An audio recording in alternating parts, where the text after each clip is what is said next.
Hello friends, இன்னைக்கு நம்ம என்ன பார்க்க போறோம்னா சைக்காலஜி ஆஃப் மணி அப்படிங்கிற புக்கோட சாப்டர் 1 பார்க்க போறோம். ஃபர்ஸ்ட் அதை பார்க்கறதுக்கு முன்னாடி நம்ம ஆத்தர் வந்து மார்கன் ஹொசைல் ரெண்டு கோட்ஸை மென்ஷன் பண்ணியிருக்காரு. ஒன்று வந்து நெப்போலியன், இன்னொன்று ஷெர்லாக் ஹோம்ஸ். நெப்போலியன் என்ன சொல்லியிருக்காருன்னா, a genius is a man who can do the average thing when everyone else around him is losing his mind. And Sherlock Holmes என்ன சொல்லியிருக்காங்கன்னா, the world is full of obvious things which nobody by any change ever observes. Okay, இந்த ரெண்டு கோட்ஸுக்கு அப்புறம் Morgan ஹொசைலோட introduction சொல்லியிருக்காங்க. ஒரு story சொல்லியிருக்காங்க. என்னன்னா, Morgan ஹொசைல் வந்து ஒரு ஹோட்டல்ல லாஸ் ஏஞ்சல்ஸ்ல வந்து வேலட்டா ஒர்க் பண்ணியிருக்காரு. அங்க ஒரு கெஸ்ட் வந்திருக்காங்க. அவங்க ஒரு டெக்னாலஜி எக்ஸிக்யூட்டிவ் வந்தவர். அவர் பயங்கரமான ஒரு திறமையான ஆளு. நல்லா ஒர்க் பண்ணுவாரு. நிறைய டெக்னிக்கலா நிறைய தெரியும் அவருக்கு. ஸோ அவரு வந்து ஒரு ஹோட்டலுக்கு போனாராமா. அந்த டெக்னாலஜி எக்ஸிக்யூட் வந்து ஒரு ஹோட்டலுக்கு போயிருக்காரு. அங்க ஒரு பிளேட்டை வந்து உடைச்சிட்டாரு. ஸோ அந்த பிளேட்டை உடைச்சோனையுமே உடனே என்ன சொல்லுவாங்க, அந்த பேரர்லாம் வந்து இவ்வளோங்க ஒரு $5 ஆகுங்க அப்படின்னு சொல்லியிருக்காங்க. அதுக்கு இவர் அந்த டெக்னாலஜிக்கல் எக்ஸிக்யூட்டிவ் வந்து, ஓ அப்படியா, நான் $5 தானே, நான் $10 தரேன் அப்படின்னு சொல்லியிருக்கான். என்ன இது, இதெல்லாம் எனக்கு சாதாரணமான விஷயம் அப்படின்னு சொல்லியிருக்கான். அதாவது இதுல என்ன சொல்லியிருக்காங்கன்னா, அவங்களோட பிஹேவியர் வந்து எவ்வளவு ரூடா இருக்கு, எவ்வளவு பணம் சம்பாரிச்சாலும் ஒருத்தனுக்கு தலக்கணம் தான் டைரக்டா கீழே விழுந்துரும். அதே மாதிரிதான் இங்க மார்கன் ஹொசைலும் இவனோட தலக்கணத்தினாலேயே கொஞ்ச நாளையும் இவன் இன்வெஸ்ட் பண்ணது எல்லாமே லாஸ் ஆயிடுச்சு. சோ இவன் வந்து இவ்வளோ பிஹேவியர் வந்து கரெக்டா இருக்கணும். இவன் பிஹேவியர் பணம் எவ்வளவு இருந்தாலும் இவன் ஒரே மாதிரி இருந்தா அந்த பணம் அவன்கிட்ட இருந்திருக்கும். ஸோ அவன் அப்படி இல்லாததுனால அந்த பணம் இல்லைன்னு மென்ஷன் பண்ணியிருக்காங்க.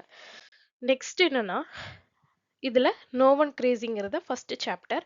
அதுல நான் ஒரு 5 பாயிண்ட் எடுத்து வச்சிருக்கேன். அந்த சாப்டர்ல இருந்து ஃபர்ஸ்ட் வந்து யூனிக் ஃபினான்ஷியல் பெர்ஸ்பெக்டிவ்ஸ், அதாவது ஒவ்வொரு மனுஷங்களுக்கும் ஒவ்வொரு ஃபினான்ஷியல் ஒரு புரிதல் இருக்கும்.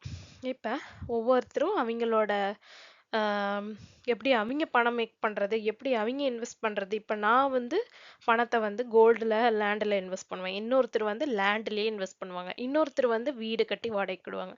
ஸோ இதே மாதிரிதான் இங்க நோ ஒன் கிரேசிலையும் ஒவ்வொருத்தரும் ஒவ்வொரு மாதிரி பணத்தை ஹேண்டில் பண்ணுவாங்க அப்படின்னு சொல்லியிருக்காங்க. இது ஃபர்ஸ்ட்.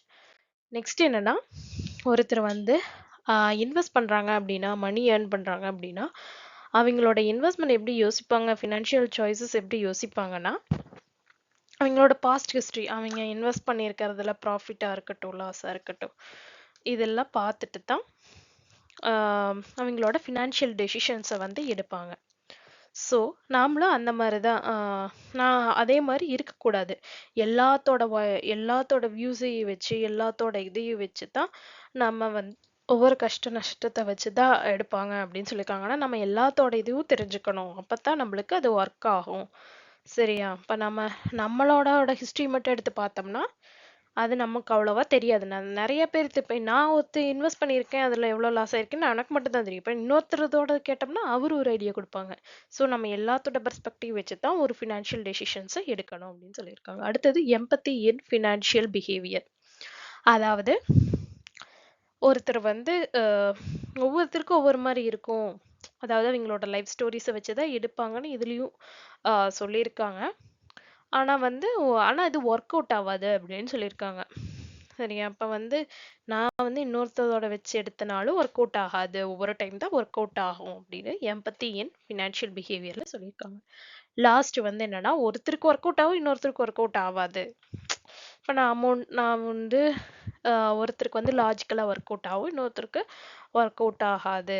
அவங்க வந்து அவங்களோட இப்போ நான் வந்து இன்வெஸ்ட் பண்றேன்னா, இன்னொருத்தர் இன்வெஸ்ட் பண்றாங்க லேண்ட்ல. நான் வாங்கியிருக்க இடம் வந்து வேற ஒரு இடத்துல இருக்கு, அவங்க வாங்கினது வேற ஒரு இடத்துல இருக்கும். என்னோட டைம் இன்னொரு 10 இயர்ஸ்ல நான் வந்து எப்படி அது வந்து அந்த இடம் நல்லா ரேட்டுக்கு போச்சுன்னா அது எனக்கு சக்சஸ் கொடுக்கும். இல்ல அந்த இடத்த வந்து ஏதாவது ஒரு பிரச்சனை இருக்குது, குண்டு குழியமா இருக்கு அப்படின்னா அது எனக்கு லாஸ் கொடுக்கும், அவருக்கு ப்ராஃபிட் கொடுக்கும். அப்ப நம்ம அடுத்தவங்களோட டெசிஷன்ஸையும் வச்சு யோசிக்கும் போது நம்மள நல்லா யோசிச்சுட்டு அந்த டெசிஷனை எடுக்கணும் அப்படின்னு சொல்லியிருக்காங்க. ஓகேவா? அடுத்தது இதுல நம்ம என்ன கத்துக்கிறோம் அப்படிங்கறது கடைசியா நான் மென்ஷன் பண்ணியிருக்கேன், லெசன்ஸ் டு லேர்ன். அதாவது ஒரு மணி வந்து ஃபினான்ஷியல் டெசிஷன் எடுக்கும் போது நம்மளோட character is very very important. Because நம்ம ரூடா இருந்தோம்னா அந்த பணம் நம்ம கிட்ட இருக்காது.